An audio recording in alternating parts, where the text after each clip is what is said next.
Halo, Assalamualaikum warahmatullahi wabarakatuh. Apa kabar anak kelas 5? Mudah-mudahan kalian masih semangat dalam melaksanakan pembelajaran di rumah. Baik, hamdan wa syukron lillah, amma ba'du. Sebelum kita memulai pembelajaran, marilah kita berdoa terlebih dahulu. Semoga pembelajaran pada pagi hari ini bisa bermanfaat buat kita semua. Amin amin ya rabbal alamin. Bismillahirrahmanirrahim. Suratul Fatihah terlebih dahulu. Bismillahirrahmanirrahim. Alhamdulillahirabbil alamin arrahmanirrahim maliki yaumiddin. Iyyaka na'budu wa iyyaka nasta'in. Ihdinas siratal mustaqim. Siratal ladzina an'amta 'alaihim ghairil maghdubi 'alaihim waladdallin. Rabbi fidni amin. Raditu billahi rabba wa bil islami dina wa bi Muhammadin nabiyya wa rasula. Rabbi zidni ilma warzuqni fahma bi rahmatika ya arhamar rahimin. Amin amin ya rabbal alamin. Baik anak-anakku sekalian kelas 5, pada pagi hari ini kita akan belajar pelajaran ke-7 ya, yaitu mari mengenal Rasul-Rasul Allah Subhanahu wa Ta'ala. Nah, kalian bisa melihat di buku paket pelajaran pendidikan agama Islam pada halaman 59 ya. Itu mengenal Rasul-Rasulullah, makna, tugas, dan sifat Rasulullah. Dengan harapan nanti anak-anakku kelas 5 setelah mengenal Rasul Allah, kalian nanti bisa memahami makna Rasulullah, kemudian mengerti tugas dan sifat-sifat Rasulullah. Yang diharapkan nanti anak-anakku sekalian bisa membiasakan diri sesuai dengan sikap dan sifat Rasulullah. Baik, langsung saja. Yang pertama adalah iman kepada Rasulullah itu termasuk rukun iman yang keempat. Iman itu artinya percaya. Jadi iman kepada Rasulullah berarti kita percaya bahwa Allah Subhanahu wa Ta'ala mengutus para rasulnya.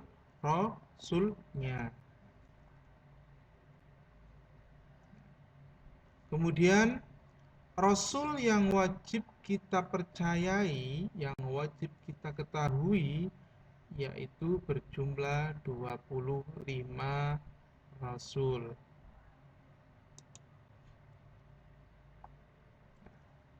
Kemudian pengertian Rasul Allah adalah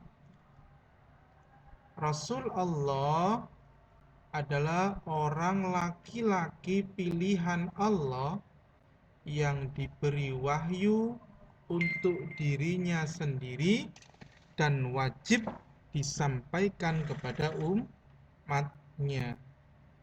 Ingat ya, Rasul itu adalah orang laki-laki, jadi tidak ada Rasul itu seorang perempuan, tidak ada. Semua Rasul itu adalah laki-laki.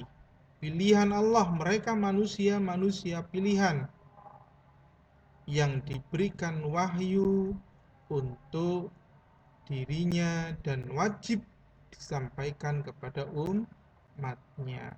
Jadi Rasul itu mempunyai umat.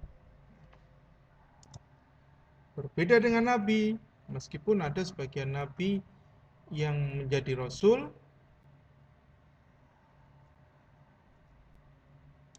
Nabi adalah orang laki-laki pilihan Allah yang diberikan wahyu untuk dirinya sendiri.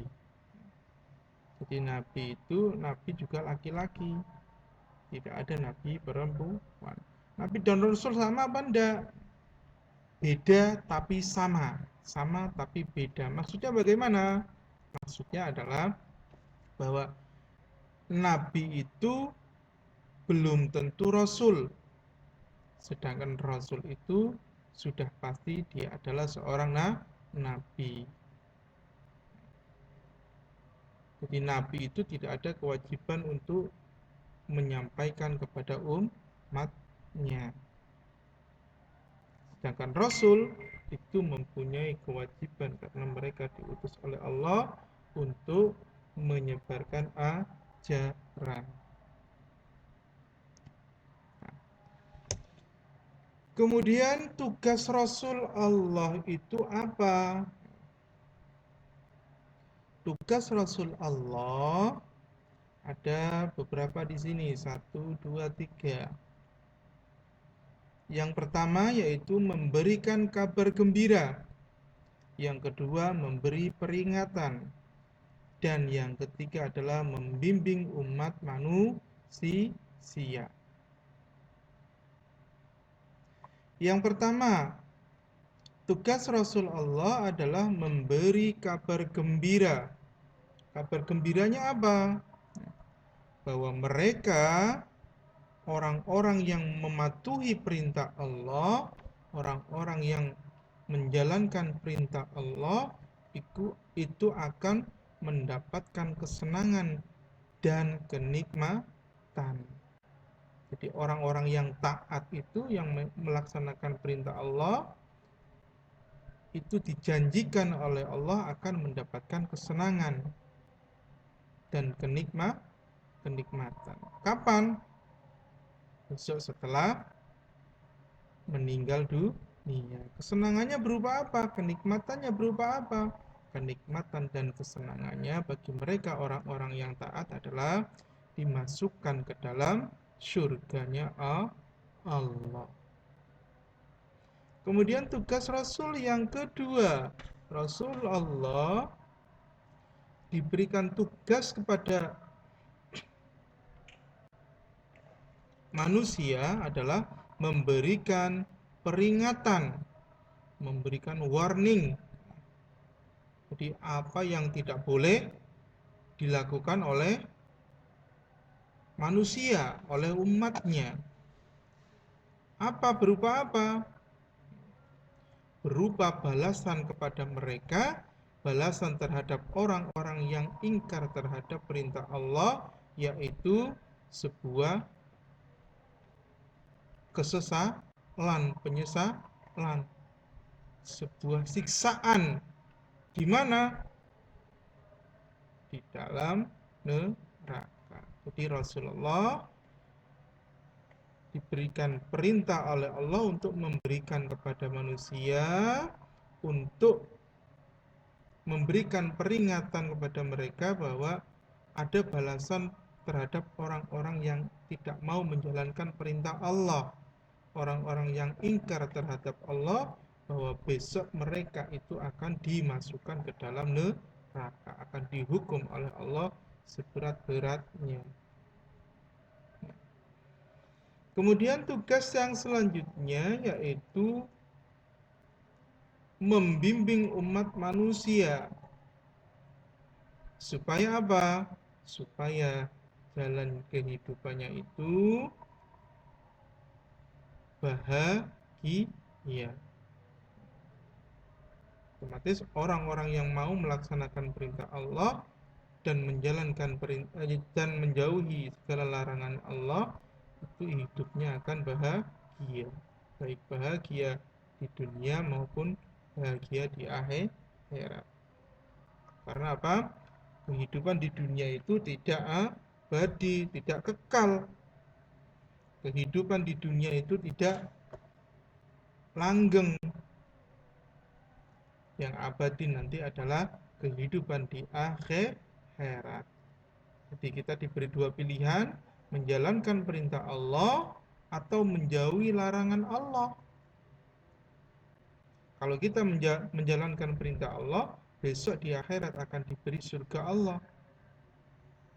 Tapi jika kita menjalankan larangan Allah, maka kita akan dibalas oleh Allah dengan nerakanya Allah. Baik, lanjut. Kita lanjutkan. Rasulullah Shallallahu Alaihi Wasallam diberikan bekal oleh Allah. Mereka diberikan sifat-sifat yang dimiliki oleh para rasul. Nah, apa saja? Di sini Bapak membagi dua, ya, supaya bisa lebih dipahami. Ada sifat wajib rasul. Yang kedua adalah lawannya, lawan katanya atau mustahil. Mustahil itu tidak mungkin dimiliki oleh rasul. Kita akan bahas dua-duanya ya. Yang pertama sifat wajib, sidik. Rasul Allah semuanya itu diberikan sifat sidik. Jadi perilakunya, perkataannya itu benar. Perilakunya, perbuatannya itu pasti benar. Karena itu yang dilakukannya berdasarkan perintah Allah, berdasarkan wahyu dari Allah. Sudah dituntun mereka. Jadi mustahil Rasul Allah itu berbohong atau khizib.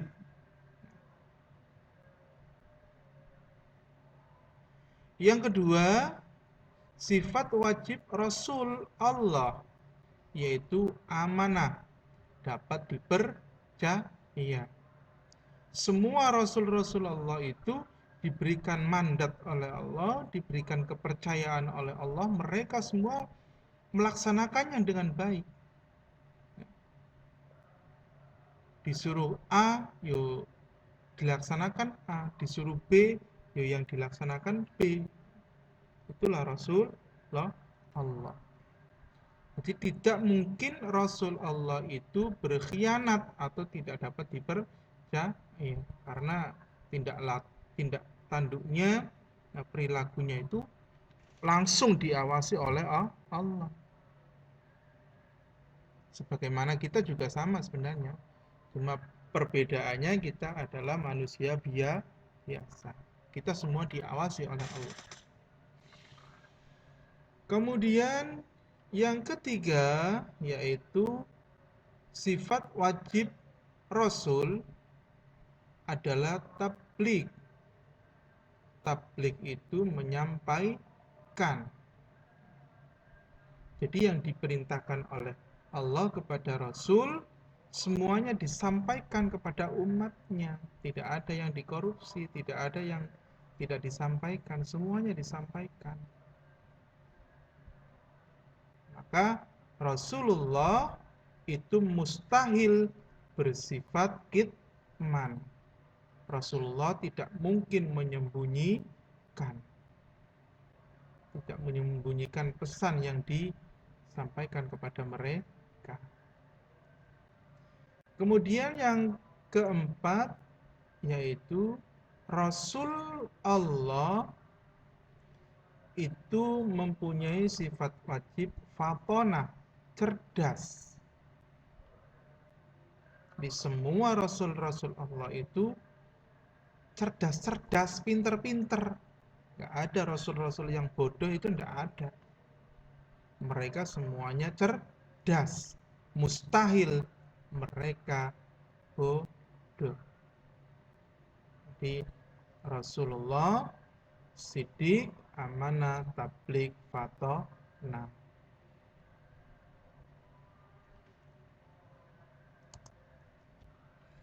Kemudian selanjutnya setelah kita tahu sifat-sifat Rasulullah, diharapkan kita bisa membiasakan sifat-sifat Rasulullah di rumah.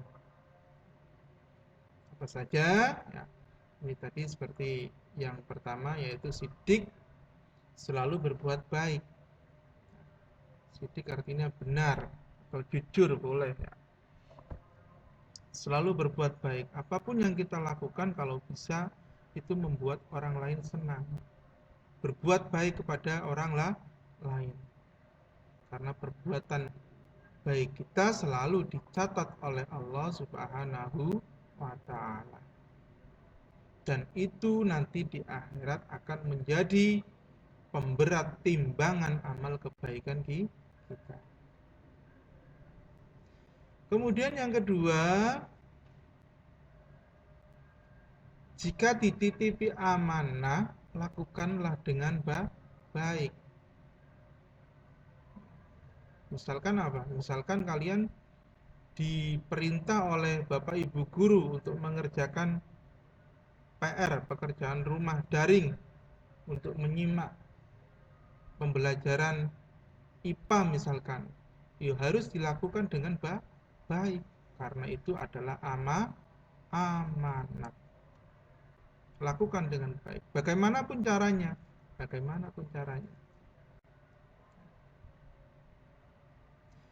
Kemudian pelajaran yang ketiga yaitu tabligh, menyampaikan pesan kebaikan.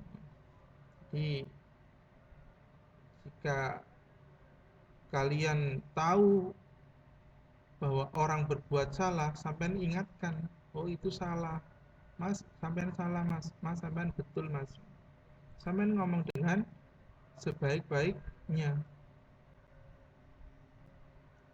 Misalkan ada adik tidak belajar, dek belajar dek. Dek jangan main terus dek. Dek jangan mainan HP terus atau bagaimana ya. Selalu menyampaikan pesan kebaikan. Ayo kita baca Al-Quran, ayo kita mengaji, ayo kita sholat. Nah, kita sampaikan. Kemudian yang keempat yaitu tabligh. Kita biasakan di rumah menjadi anak yang cerdas. Caranya bagaimana? Dengan rajin belajar. Karena kondisinya masih pembelajaran daring seperti ini ya, kita dituntut untuk belajar mandiri. Belajar di rumah sendiri tanpa disuruh Bapak Ibu di rumah ya. Ketika waktunya pelajaran dimulai, ya kita ikuti. Ketika ada tugas dari Bapak Ibu guru dilaksanakan, ya harus dilaksanakan. Nah, itu diharapkan nanti kalian menjadi anak-anak yang cerdas sebagai penerus bangsa dan agama.